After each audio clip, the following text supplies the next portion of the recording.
Volume 4, Part 1. Then Purnamaitrayanipputra, Purna, arose from his seat in the midst of the great assembly, uncovered his right shoulder, knelt on his right knee, put his palms together respectfully, and said to the Buddha, "The most virtuous and awe-inspiring world-honored one has for the sake of beings expounded the primary truth of the thus come one with remarkable eloquence. The world-honored one often singles me out as the foremost among speakers of the Dharma. But now when I hear the thus come one's wonderful, subtle expressions of the Dharma, I am like a deaf person who at a distance of more than 100 paces tries to hear a mosquito, which in fact cannot be seen, let alone heard." Although the Buddha's clear expressions have succeeded in dispelling our doubts, we still have not fathomed the ultimate meaning that could enable us to rise above all delusions. Those who are like Ananda, although enlightened, have not yet ended their outflows of their habits. Those of us present in the assembly who have reached the stage of no outflows, despite having ended our outflows, still wonder about the Dharma spoken by the thus come one today. World-honored one, if all the mundane sense organs, sense objects, skandhas, places, and realms are the treasury of the thus come one, why, in that fundamental purity, do the mountains, rivers, great earth, and all other conditioned phenomena suddenly arise, cyclically change and flow, and then begin again? Moreover, the thus come one said that the basic natures of earth, water, fire, and wind are perfectly fused, pervade the Dharma realm, and are tranquil and eternal. World-honored one, if the nature of earth is pervasive, how could it contain water? If the nature of water is pervasive, fire would not arise. Further, how do you explain that the natures of fire and water can each pervade empty space without displacing one another? World-honored one, the nature of earth is solid, the nature of emptiness is vacuous. How can they both pervade the Dharma realm? I don't know what this doctrine is aiming at. I only hope the thus come one will compassionately explain in order to clear the clouds of confusion that engulf all of us in this great assembly. After saying that, he made a full prostration and respectfully and expectantly awaited the thus come one's unsurpassed compassionate instruction. The world-honored one then told Purna and all the arhats in the assembly who had ended their outflows and had reached the level beyond study, today the thus come one will explain in depth the truest most supreme meaning. May those of you in the assembly who are heroes or arhats of a fixed nature who have not yet realized the two kinds of emptiness and all who are dedicated to the superior vehicle reach the tranquility of the one vehicle, the true aranya, the proper place of cultivation. Listen attentively and I will explain it for you. Purna and the others listened quietly, respecting the Buddha's expression of Dharma.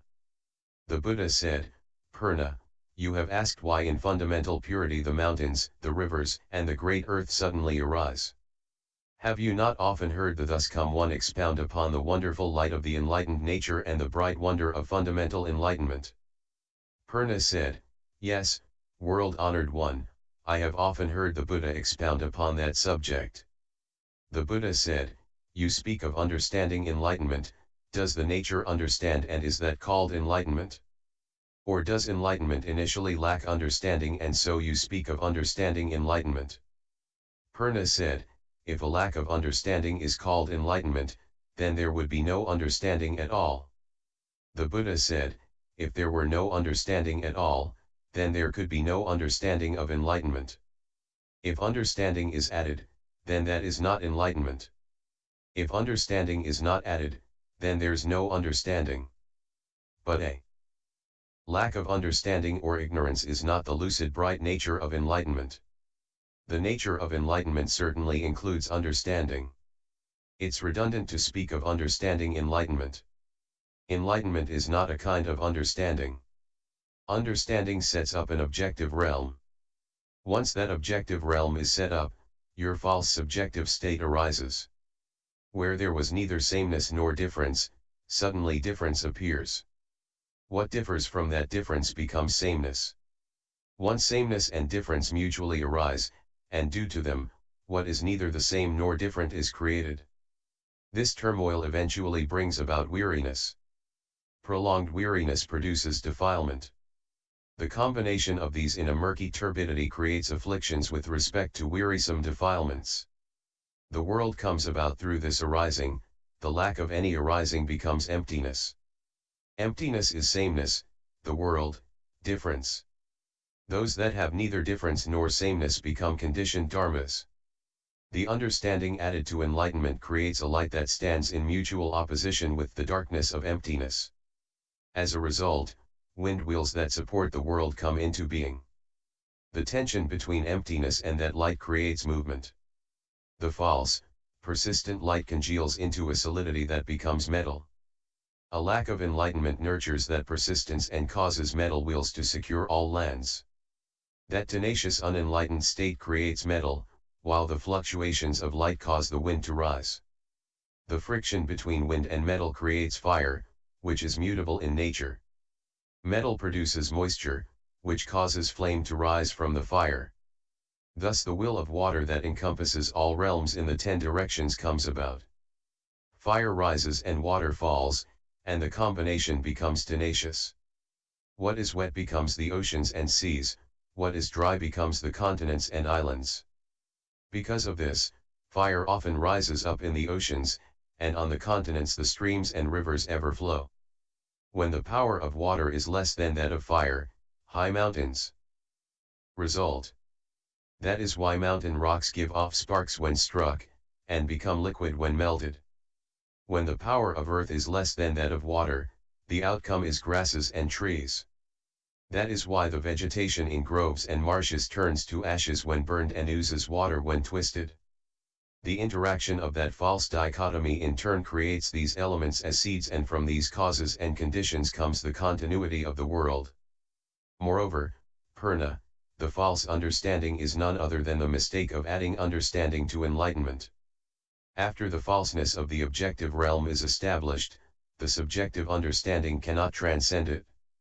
Due to that, hearing does not go beyond sound, and seeing does not surpass form. Forms, smells, tastes, objects of touch and the others of the 6 falsenesses are realized. Because of them there is a division into seeing, sensation, hearing, and knowing. Similar karma binds beings together, union and separation bring about their transformations.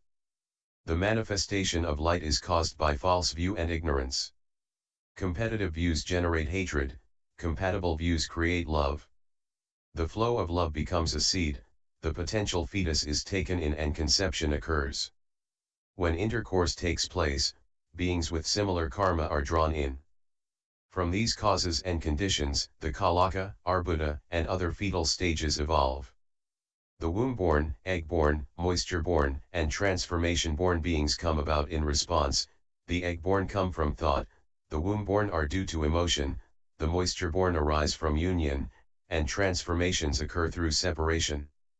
Emotion, thought, union, and separation go through further changes, and the maturation of such karma causes one to rise or sink. From such causes and conditions comes the continuity of beings. Purna, thought and love become bound together so that people love each other and cannot bear to be apart. As a result, ceaseless successive births of parents, children, and grandchildren occur in this world. And the basis for all that is desire and greed. Greed and emotional love feed on one another until the greed becomes insatiable.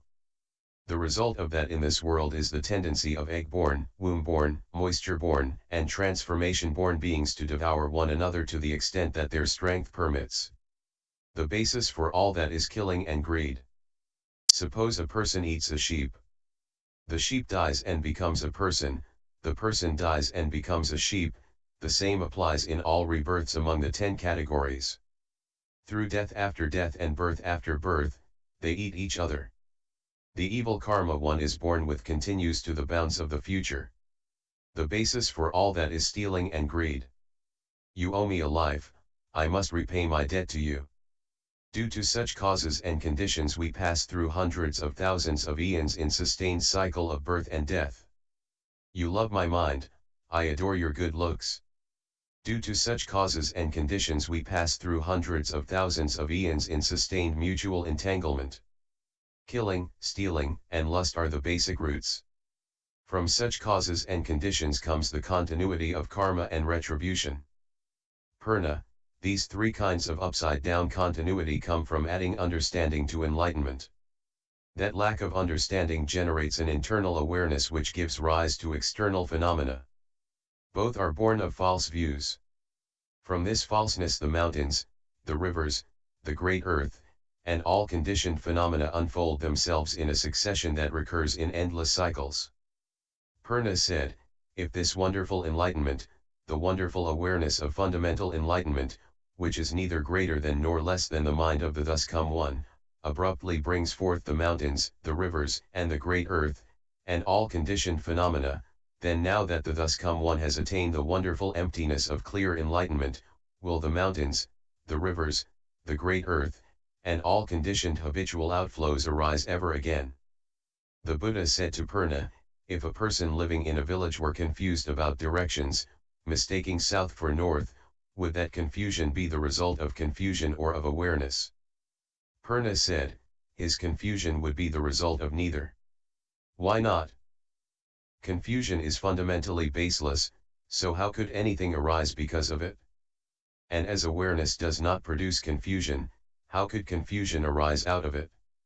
The Buddha said, if someone who knows the directions points them out to the confused person, then once the person who was confused becomes aware, do you suppose, Purna, that he could lose his sense of direction again in that village?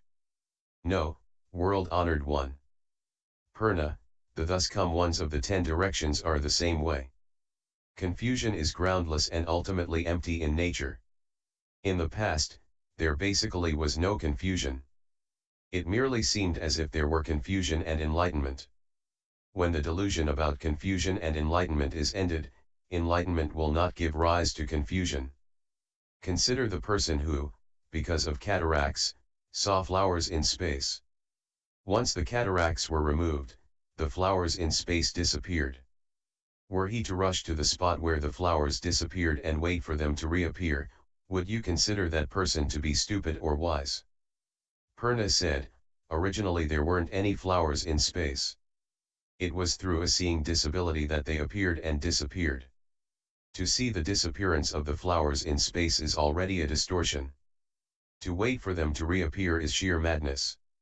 Why bother to determine further if such a person is stupid or wise? The Buddha said, since you explain it that way, why do you ask if the clear emptiness of wonderful enlightenment can once again give rise to the mountains, the rivers, and the great earth? Consider a piece of ore containing gold and other metals mixed together. Once the pure gold is extracted, it will never become ore again. Consider wood that has burned to ashes, it will never become wood again. The Bodhi and Nirvana of all Buddhas, the thus come ones, are the same way. Purna, you also asked whether the natures of water and fire would not destroy each other if the natures of earth, water, fire, and wind were all perfectly fused and pervaded the Dharma realm, and whether space and the great earth would not be incompatible if both pervaded the Dharma realm. Purna, consider space, its substance is not the various phenomena, yet that does not prevent all phenomena from being included within it. How do we know that? Purna, empty space is bright on a sunny day, and dark when the sky is cloudy. It moves when the wind rises, it is fresh when the sky clears. It is turbid and hazy when the weather is foul, it is obscure when a dust storm breaks out. It casts a bright reflection on a pool of clear water. Do you think these conditioned phenomena come into existence at different places? Are they created from these conditions themselves, or is their origin in space? If they arise from these conditions, Purna, then on a sunny day, since the sun is bright, all worlds of the 10 directions should take on the form of the sun. Then why, on a sunny day, do we see the round sun in the sky? If space is bright, space itself should shine. Then why, when there is a covering of clouds and fog, is no light evident? You should know that the brightness is not the sun, nor space, nor other than the space or the sun. The truly wonderful enlightened brightness is the same way. You recognize space, and space appears. Recognizing earth, water, fire, and wind, each will appear. If all are recognized, all will appear. How can they all appear? Purna, consider the sun's reflection as it appears in a single body of water. Two people gaze at it, both at the same time. Then one person walks east and the other walks west. Each person, still looking at the water, will see a sun go along with him, one to the east, one to the west, while there seems to be no fixed direction for the movement of the sun's reflection. Don't belabor the question and ask, if there is one sun, how can it follow both people? Or if the sun is double, why does only one appear in the sky? This is just revolving in falseness, because such things cannot be proven. Contemplate how phenomena are ultimately false and cannot be verified. They are like flowers conjured up in space that cannot bear fruit. Why, then, investigate how such phenomena appear and disappear. Contemplate how the nature is ultimately truth and is solely the wonderful enlightened brightness. That wonderful enlightened bright mind originally was neither water nor fire. Why, then, ask about incompatibility? Purna, you think that form and emptiness overcome and destroy one another in the treasury of the thus come one.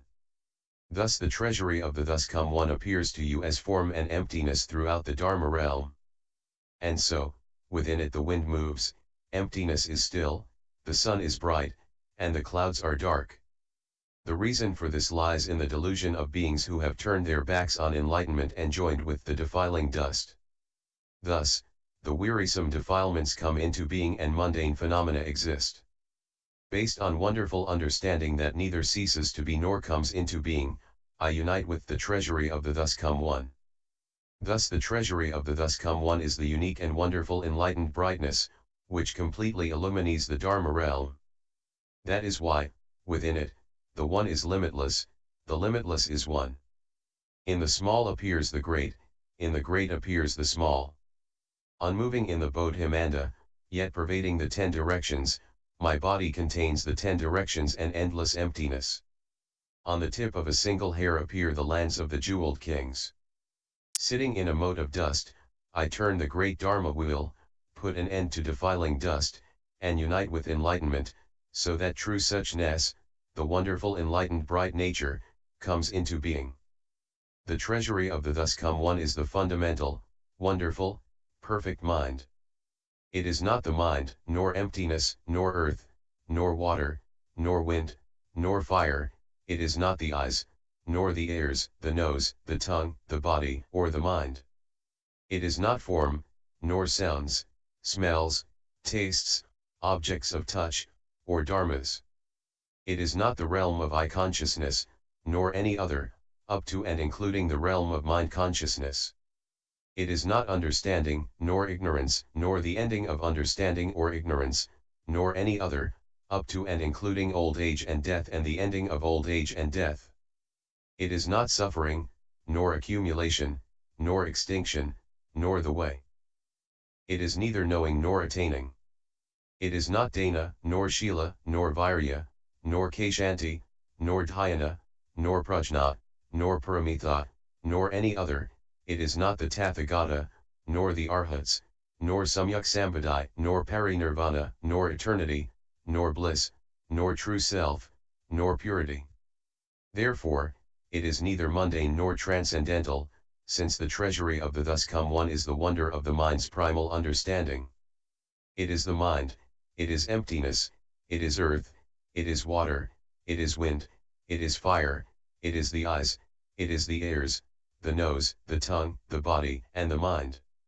It is form, it is sounds, smells, tastes, objects of touch, and dharmas.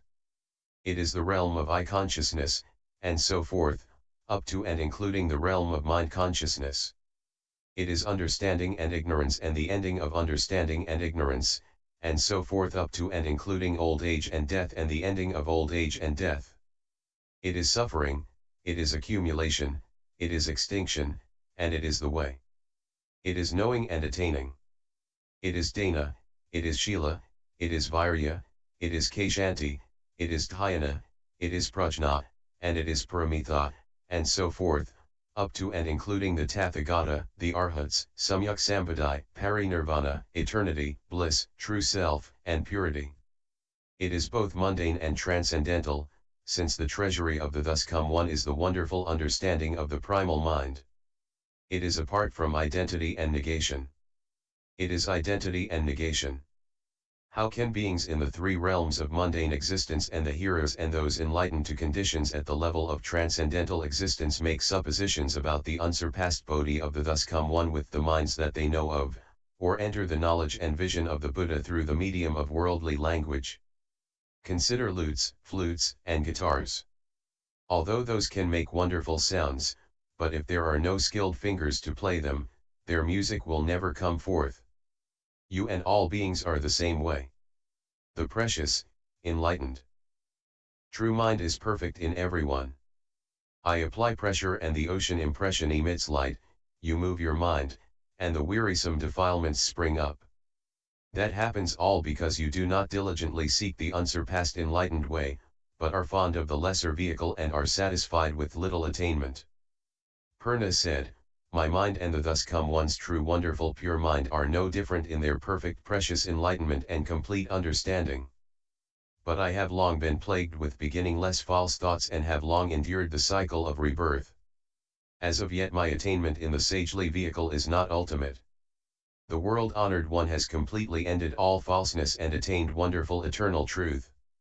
I venture to ask the thus come one why all beings exist in falseness and conceal their own wonderful understanding, so that they keep drowning in this deluge. The Buddha said to Purna, although you have cast off doubts, you still have not ended residual delusions. I will now question you about a mundane event. Did you hear about Yajnadata from Shravasti who on impulse one morning held a mirror to his face and fell in love with the head in the mirror? He gazed at the eyes and eyebrows but got angry because he could not see his own face. He decided he must be a mountain or river sprite, lost control, and ran madly about. What do you think? Why did this person set out on a mad cause for no reason? Purna said, that person was insane. There's no other reason. The Buddha said, what reason can you give for saying that the wonderful enlightened bright perfection, the fundamentally perfect bright wonder is false? If there is a reason, then how do you define false? All of your own false thinking becomes in turn the cause for more. From confusion you accumulate confusion through eon after eon, although the Buddha is aware of it, he cannot counteract it. From such confused causes, the cause of confusion perpetuates itself. When one realizes that confusion has no cause, the falseness becomes baseless.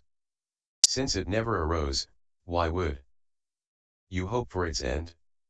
One who obtains Bodhi is like a person who awakens to tell of the events in a dream.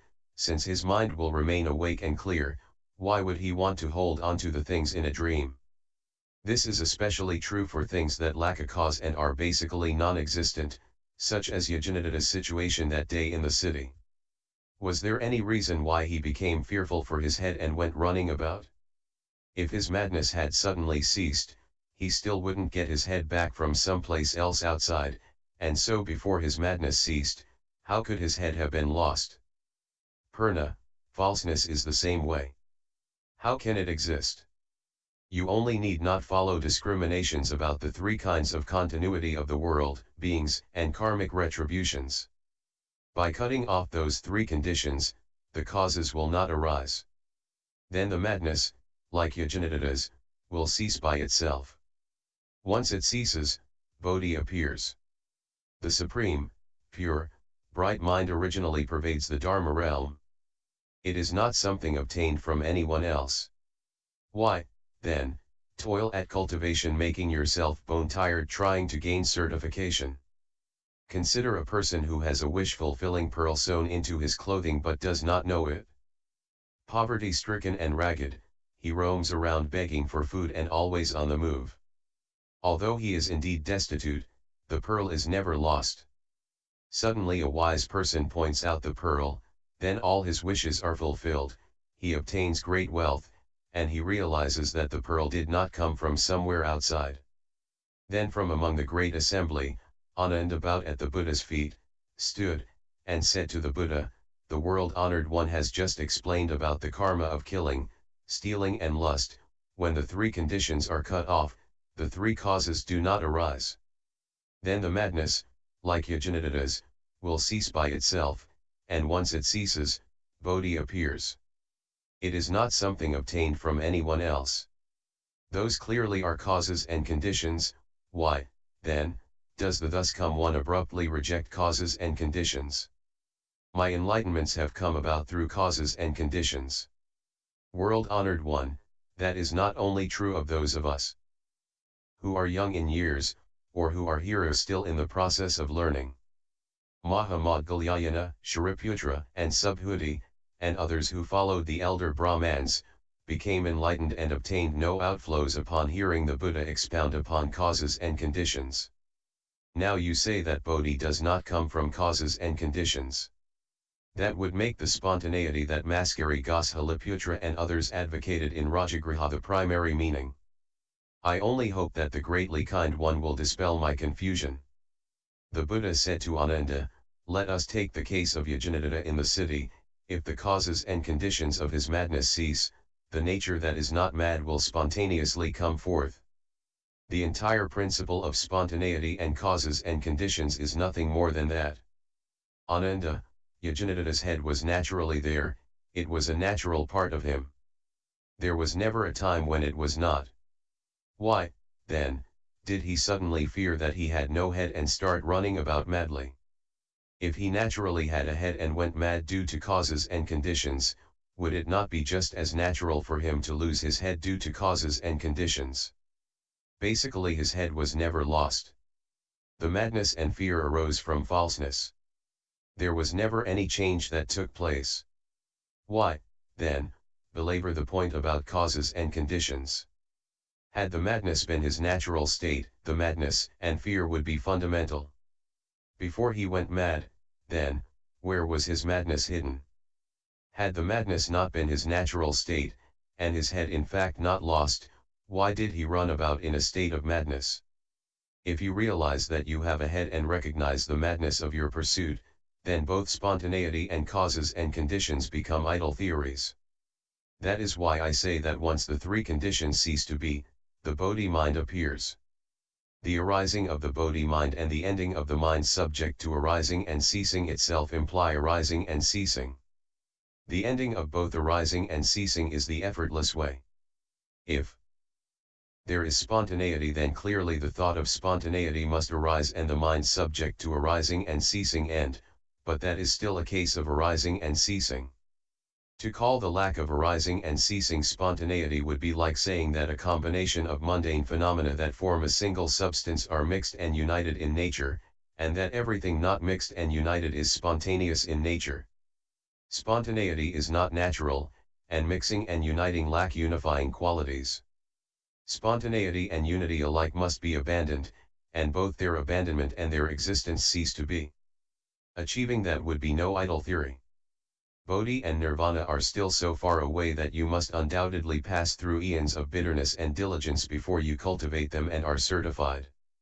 You can memorize the 12 divisions of the sutras spoken by the Buddhas of the 10 directions and their pure, wonderful principles as many as the sands of the Ganges river, but that only aids your idle theorizing. Although you can discuss causes and conditions and spontaneity and understand them perfectly clearly, and people refer to you as the one foremost in learning, still, the eons upon eons you have spent saturating yourself with learning, did not help you avoid the trouble with Matanji's daughter. Why did you have to wait for me to use the spiritual mantra of the Buddha's crown to put out the fire of lust in Matanji's daughter's heart, causing her to attain the position of an Anagamin and join a vigorous group in my Dharma assembly, drying up the river of emotional love in her and setting you free?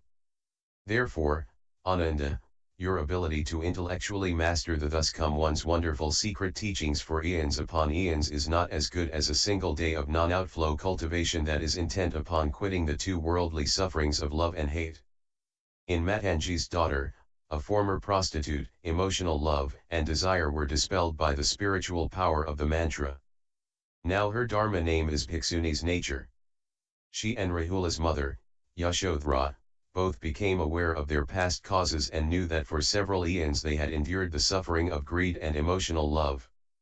Due to their Single-mindedness they became permeated with the cultivation of non-outflow goodness, they were both freed from their bonds and received predictions. Why, then, do you cheat yourself and still remain caught up in looking and listening? When Ananda and the great assembly heard the Buddha's instruction, their doubts and delusions were dispelled. Their minds awakened to the ultimate reality, they experienced both physical and mental light ease, and unprecedented attainments.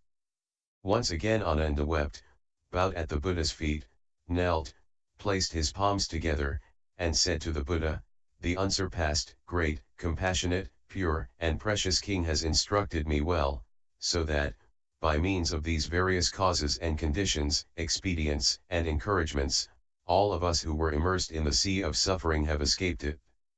Volume 4, Part 2. She and Rahula's mother, Yashodhara, both became aware of their past causes and knew that for several eons they had endured the suffering of greed and emotional love. Due to their single-mindedness they became permeated with the cultivation of non-outflow goodness, they were both freed from their bonds and received predictions. Why, then, do you cheat yourself and still remain caught up in looking and listening? When Ananda and the great assembly heard the Buddha's instruction, their doubts and delusions were dispelled. Their minds awakened to the ultimate reality, they experienced both physical and mental light ease, and unprecedented attainments. Once again Ananda wept, bowed at the Buddha's feet, knelt, placed his palms together, and said to the Buddha, "The unsurpassed, great, compassionate, pure, and precious King has instructed me well, so that, by means of these various causes and conditions, expedients, and encouragements, all of us who were immersed in the sea of suffering have escaped it." World-honored one, having heard that explanation of Dharma, I know that the treasury of the Thus Come One, the wonderful, enlightened, bright mind, pervades the 10 directions and contains the lands of Thus Come Ones throughout the 10 directions, all the pure and elegantly adorned kshetras of wonderful, enlightened kings. The Thus Come One also admonished that erudition is of no merit and is not as good as cultivation. So now I am like a wanderer who suddenly encounters a divine king who bestows upon him an elegant house. Even though he has obtained a mansion, he has to enter through a door. I only hope the Thus Come One will not withhold his great compassion in instructing those of us in the assembly who are covered by darkness, so that we may renounce the small vehicle and attain at last the Thus Come One's nirvana without residue, the fundamental path of resolve. May he enable those who are still learning to know how to subdue the age-old habit of seeking to manipulate conditions to one's advantage, to obtain dharni, and to enter into the knowledge and vision of the Buddhas. Having said this, he made a full prostration, and together with the members of the assembly, single-mindedly awaited the Buddha's compassionate instruction. The world-honored one then sympathized with the hearers and those enlightened to conditions in the assembly, all those who were not yet at ease with the Bodhi mind. His sympathy also extended to helping beings in the future Dharma-ending age after the Buddha's entry into tranquility to bring forth the resolve for Bodhi. He revealed the wonderful path of cultivation of the unsurpassed vehicle. He proclaimed to Ananda and to the great assembly, "You have decisively resolved to attain Bodhi, and so you should not grow weary when it comes to the wonderful samadhi of the Buddhas, the Thus Come Ones. You must first understand 2 absolutes regarding initial resolve for enlightenment."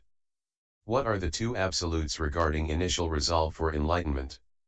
Ananda, the first absolute is that if you wish to renounce the position of hearer and cultivate the Bodhisattva vehicle, and to enter the knowledge and vision of the Buddhas, you must carefully consider whether the resolve on the cause ground and the enlightenment on the ground of fruition are the same or different. Ananda, it is impossible while on the cause ground to base one's cultivation on the mind that is subject to arising and ceasing when in quest of the Buddha vehicle, which neither arises nor ceases to be. For this reason, you should realize that all composite dharmas belonging to the material world will decay and disappear. Ananda, contemplate the world, what composite dharmas will not wear out? But I have never heard of empty space wearing out. Has anyone ever heard of the disintegration of the void? Why not? Empty space is not a composite and it can never wear out. While you are in your body, what is solid is of earth, what is moist is of water, what is warm is of fire, and what moves is of wind. Because of these four bonds, your tranquil and perfect, wonderfully enlightened bright mind divides into seeing, hearing, sensation, and cognition. From its beginning to its end you are immersed in the 5 layers of turbidity. What is meant by turbidity? Ananda, pure water, for instance, is fundamentally clear and clean, whereas dust, dirt, ashes, silt, and the like, are basically solid substances. Such are the properties of the two, their natures are not compatible. Suppose someone takes some dirt and tosses it into pure water. The dirt loses its solidity and the water is deprived of its transparency. The resulting cloudiness is called turbidity. Your 5 layers of turbidity are similar to it. Ananda, you see that space pervades the 10 directions. There is no division between space and seeing. And yet space by itself cannot identify its own substance, and seeing alone has nothing to register awareness of. But the two become entangled in falseness. This is the first layer, called the turbidity of time. Your body appears in full, with the 4 elements composing its substance, and from this, seeing, hearing, sensation, and cognition become firmly defined. Water, fire, wind, and earth fluctuate between sensation and cognition and become entangled in falseness. This is the second layer, called the turbidity of views. Further, the functions of memory, discrimination, and verbal comprehension in your mind bring into being knowledge and views. From out of them appear the 6 defiling objects. Apart from the defiling objects the consciousness would lack attributes. Apart from cognition the objects would have no nature. But they become entangled in a falseness. This is the third layer, called the turbidity of afflictions. And if day and night there is endless arising and ceasing as your knowledge and views continually wish to remain in the world, while your karmic patterns constantly move you to various places. This entanglement becomes a falseness, which is the 4th layer, called the turbidity of living beings. Originally, your seeing and hearing were not of different natures, but a multitude of defiling objects has divided them into crude differences. These natures have mutual awareness, but their functions are in opposition. Sameness and difference arise and they lose their identity. This entanglement becomes a falseness, which is the 5th layer, called the turbidity of a lifespan ananda. You now want to cause your seeing, hearing, sensation, and cognition to return to and tally with the eternity, bliss, true self, and purity of the thus come one.